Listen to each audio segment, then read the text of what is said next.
وفي الأرض آيات للموقنين وفي أنفسكم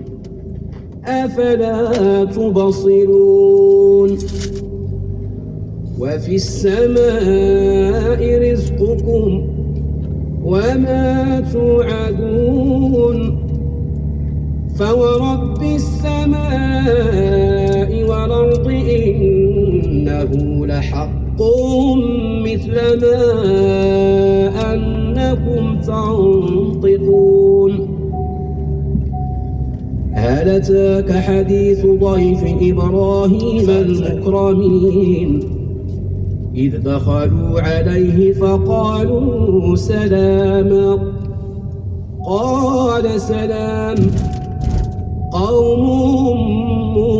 منكرون فراغ إلى أهله فجاء بعجل سمين فقربه إليهم قال ألا تأكلون